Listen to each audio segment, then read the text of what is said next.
কেমন আছেন বন্ধুরা? নতুন বছর কেমন কাটছে সবার? বকবকমের তরফ থেকে আমি পর্ণা আর আমি সুলগ্না আপনাদের সকলকে জানাই শুভ নববর্ষ এবং রবি পক্ষের অনেক শুভেচ্ছা। বহুদিনের বিরতির পর বকবকম আবার এসেছে আপনাদের সাথে নতুন করে ভাব জমাতে, এবং অবশ্যই এই প্রতিশ্রুতি নিয়ে এবার থেকে ঘন ঘন গল্পের আসর বসবে। একদম। আপনাদের নিশ্চয়ই মনে আছে, আমরা দুই অসমবয়সী বন্ধুই ঘটনাচক্রে উত্তর কলকাতার টালা পার্ক অঞ্চলের বাসিন্দা, আর আমাদের পায়ে হেঁটে শহরের অলিগলি ঘুরে বেরিয়ে গল্প খুঁজে আনার বাতিক আছে। এই বাতিকে আমাদের আরেক সঙ্গী হলো সোহম। মনে না থাকলে আমাদের পেজে গিয়ে বকবকমের আগের এপিসোডগুলো একবার ছালিয়ে নিতে পারেন। কিন্তু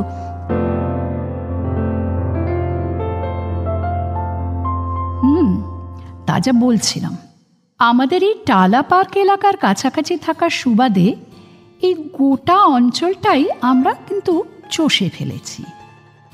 এক তো এরকম সবুজ সুন্দর একটা পাড়া এই উত্তরে বিরল, হাঁটলেই মন ভালো হয়ে যায়। বিশেষত বসন্তের বিকেলগুলো ওফ অসাধারণ। তার ওপর ওই শান্ত নির্জন রাস্তাগুলো তো একেবারে 40-50 দশকের উজ্জ্বল নামগুলোর আস্তানা। একদিকে সাহিত্যিক তারাশঙ্করের বাড়ি, তো আরেকদিকে শৈলজানন্দ, বিমল কর, শ্রীপান্থর বাড়ি, অভিনেতা অনুপ কুমার, চুনিবালা দেবী মানে পথের পাঁচালীর ইন্দির ঠাকরুন, প্রেমাংশু বসু সবাই থাকতেন আশেপাশেই। তবে সবচেয়ে আগে বলতে হয় যার কথা বলতে হয়, তিনি বাংলার অহংকার কাজী নজরুল ইসলাম।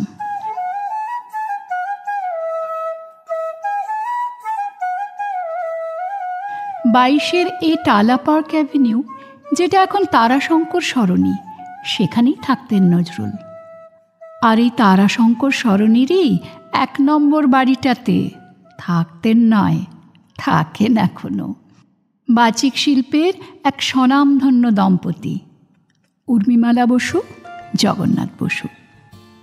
এই সব কিছু নিয়ে এই এলাকার কিন্তু একটা অন্যরকম ঐতিহ্য আছে। তবে ঐতিহ্যের কথাই যদি বলতে হয়, তাহলে মহান উচ্চতায় দাঁড়িয়ে থাকা টালা ট্যাঙ্ক কিন্তু এই এলাকার একটা জমকালো ল্যান্ডমার্ক। সে তো 100 বার।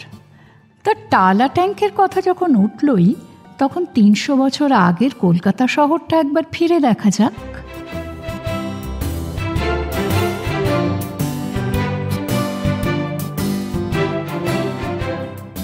জোব চার্নক যখন কলকাতায় শেষবারের মতো পা রাখলেন, তখন এখানকার পরিবেশ মোটেই স্বাস্থ্যকর ছিল না। পানীয় জলের সমস্যা ভীষণ রকম বেশি ছিল, ফলে কলেরায় মৃত্যু ঘটত আকছাড়।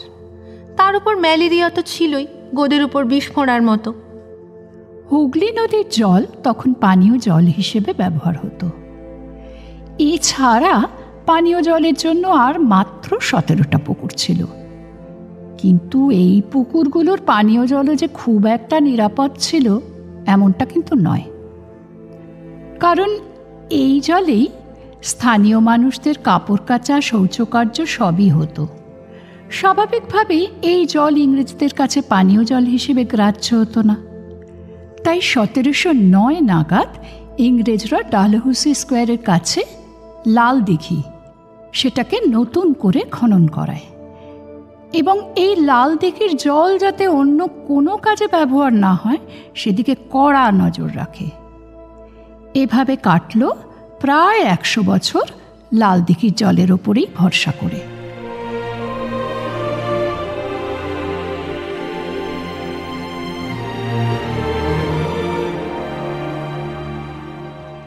সেই আদিকাল থেকেই কলকাতার জনপদের ঢাল হলো পূর্বমুখী, অর্থাৎ এখন যেখানে ধাপা অঞ্চল সেই দিকে আর কি। কিন্তু ইংরেজরা যখন প্রথম এই শহরের জল নিকাশি ব্যবস্থা গড়ে তুলল, তখন ট্রেনের ঢাল করা হলো পশ্চিম দিকে, অর্থাৎ হুগলি নদীর দিকে। ফলে স্বাভাবিকভাবেই ড্রেন আটকে গিয়ে জল জমার সমস্যা দেখা দিল। বদ্ধ জল দূষিত করতে থাকলো স্থানীয় সব পুকুরকে। এই সময় ভারতের গভর্নর ছিলেন জেনারেল লর্ড ওয়েলেসলি। তিনি তার 1803 সালের এক রিপোর্টে এই সমস্যার কথা তুলে ধরলেন। এই সমস্যা মেটাতে কলকাতা লটারি কমিটি দুটো উদ্যোগ নিল। এক, পরবর্তী 3 দশক ধরে শহরে বেশ কয়েকটি বড় দিঘি খোঁড়া হলো। আর 2, 1820 সাল নাগাদ চাঁদপাল ঘাটে তৈরি হলো একটি ছোট বাষ্পচালিত পাম্পিং প্ল্যান্ট। এই পাম্পিং প্ল্যান্টেই কলকাতার ঢালকে কাজে লাগিয়ে মাধ্যাকর্ষণ শক্তির সাহায্যে হুগলি নদীর জলকে অ্যাকোয়াডাক্ট বা কৃত্রিম নালার মাধ্যমে চৌরঙ্গি, পার্ক স্ট্রিট, লালবাজার, বউবাজারের মতো জায়গায় সরবরাহ করা হতে থাকলো। আর যেখানেই নালার দৌড় পৌঁছলো না, সেখানে জল নিয়ে পৌঁছে যেতেন ভিস্তিওয়ালারা।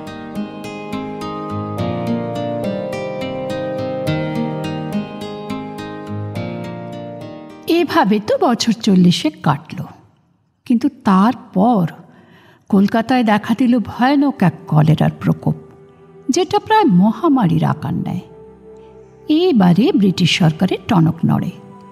ড্রেনেজ সিস্টেমকে ঢেলে সাজানোর পরিকল্পনা করে তারা, কিন্তু পানীয় জলের ব্যাপারটা অবহেলিতই থেকে গেল। এদিকে জনসংখ্যা তো ক্রমশ বাড়ছে, আর তার চাপে পুকুর বুজিয়ে বাসস্থান তৈরির দাপটও বাড়তে থাকল। ফলে সাধারণ মানুষের পানীয় জলের একমাত্র ভরসা হয়ে উঠল হুগলি নদী। ভাবতে পারেন? কিন্তু সেখানে তো সারা শহরের বিপুল বর্জ্য এসে জমছে প্রতিদিন। অতএব ফলশ্রুতি অবশ্যম্ভাবী কলেরা। এই সমস্যার সমাধানে 1863 নাগাদ কলকাতা বিশ্ববিদ্যালয়ের কেমিস্ট্রির প্রফেসর ম্যাকনামারাকে হুগলি নদীর 3 জায়গার জলে শুদ্ধতা পরীক্ষা করতে বলা হয়। প্রফেসর পরীক্ষা করে জানান, কলকাতা থেকে 26 কিলোমিটার উত্তরে পলতায় নাকি জলের শুদ্ধতা সবচেয়ে বেশি। সেখানে যদি সর্বাধুনিক পদ্ধতিতে জলের পরিশোধন ব্যবস্থা আর পাম্পিং স্টেশন করা যায়, তাহলে কলকাতার প্রায় 4 লক্ষ মানুষ রোজ প্রায় 60 লাখ গ্যালন বিশুদ্ধ জল পাবে। যেমন কথা তেমন কাজ, 3 বছরের মাথায় এই পরিকল্পনার বাস্তবায়ন ঘটল। 1866-তে তৈরি হলো পলতা ওয়াটার ওয়ার্কস। যেহেতু সি লেভেল থেকে পলতার উচ্চতা কলকাতার চেয়ে বেশি, তাই লোহার পাইপের সাহায্যে এই বিশুদ্ধ জল পাঠানো হতো টালা পাম্পিং স্টেশনে এবং ওয়েলিংটন স্কোয়ারের মাটির নিচে রিজার্ভারে। সেখান থেকে এই জল পৌঁছে যেত কলকাতার মানুষের ঘরে ঘরে।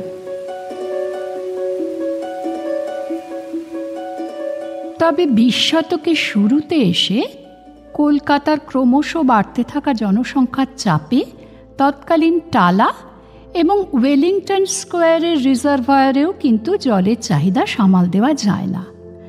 দরকার পড়ে নতুন ব্যবস্থার। অনেক ভাবনা চিন্তা করে সিদ্ধান্ত হয় টালার পাম্পিং স্টেশনটাকেই ঢেলে সাজানো হবে, এবং এবারে আর মাটির নিচে নয়, মাটির থেকে যথেষ্ট উচ্চতায় বিশাল এক ট্যাঙ্ক তৈরি হবে। কিন্তু এই পরিকল্পনা বাস্তবায়িত করতে তো দরকার প্রচুর জমি। পাথুরিয়াঘাটার খেলাদ ঘোষ ছিলেন অত্যন্ত ধনী এবং ইংরেজ ঘনিষ্ঠ একজন বাবু। জনহিতকর এই কাজে সানন্দে তিনি তার টালা এলাকায় 7 বিঘা জমি দান করেন। সেই জন্য টালা ট্যাঙ্কের গা দিয়ে যে রাস্তাটা গেছে, তার নাম পরবর্তীকালে রাখা হলো খেলাদ বাবু লেন।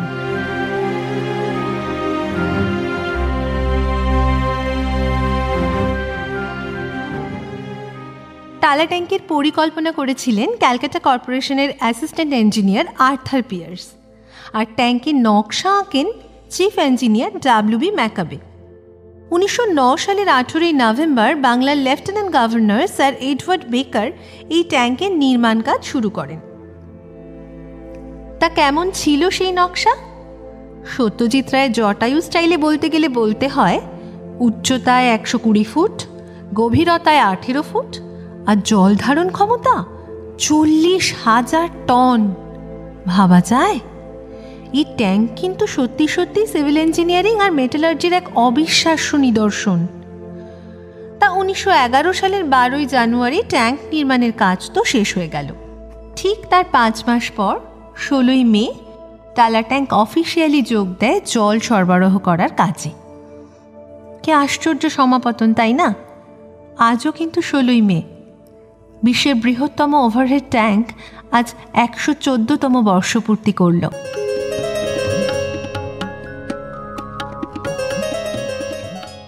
জানেন, তার এই দীর্ঘ চাকরি জীবনে মাত্র 12-14 তাকে মেডিকেল লিভ নিতে হয়েছে ওয়াটার লিকেজের জন্য। মানে ওই শরীর স্বাস্থ্য একটু বিগড়েছিল আর কি। কিন্তু ভাবা যায় 114 বছরে 14 বার, কি শক্তভুক্ত শরীর বলুন। হবে না কেন? এই ট্যাঙ্ক তৈরির কারিগর ক্লেটন সন অ্যান্ড কোম্পানি, তারা মূল উপাদান মানে অ্যান্টিকারসিভ স্টিল সে সমস্ত এনেছিল ইংল্যান্ড থেকে। এখানে একটা বিষয় কিন্তু খুব ইন্টারেস্টিং, যে ইস্পাতে বিখ্যাত টাইটানিক জাহাজ তৈরি হয়েছিল, আমাদের টালা ট্যাঙ্ক কিন্তু সেই ইস্পাতেই তৈরি। আর কাঠ এসেছিল সে সময়ের বর্মা থেকে, মানে বার্মাটিক, ব্যাপারই আলাদা। এখন এই বিস্ময়কর টালা ট্যাঙ্কের দুটো বেশ চমকপ্রদ বৈশিষ্ট্য আছে। সম্পূর্ণ টালা ট্যাঙ্ক 4টি আলাদা ভাগে ভাগ করা আছে, কারণ মেরামতির কাজ চলাকালীন শহরবাসীর যাতে জলের যোগানে কোনো ঘাটতি না পড়ে। আর দ্বিতীয় বৈশিষ্ট্যটি বেশ অদ্ভুত। এই টালা ট্যাঙ্কে জল ঢোকা এবং বেরোনোর পাইপলাইন কিন্তু এক। দিনের বেলা জলের চাহিদা বেশি থাকে বলে তখন টালা ট্যাঙ্ক থেকে জল সরবরাহ করা হয়, আর রাতে চাহিদা স্বভাবতই কমে যায়, তখন ট্যাঙ্কে জল ভরা হয়।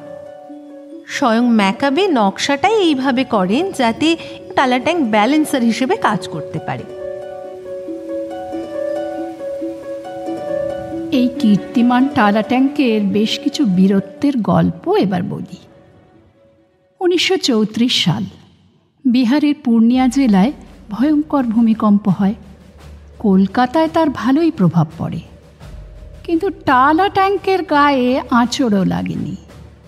তারপর দ্বিতীয় বিশ্বযুদ্ধের সময় কলকাতায় যখন জাপানি বিমান বোমা ফেলে, তখন টালা ট্যাঙ্কের ছাদ নকল ঘাস দিয়ে ঢেকে দেওয়া হয়েছিল, যাতে ওপর থেকে খোলা মাঠের মতো দেখতে লাগে। সেবারও টালা ট্যাঙ্ক নিরাপদেই ছিল।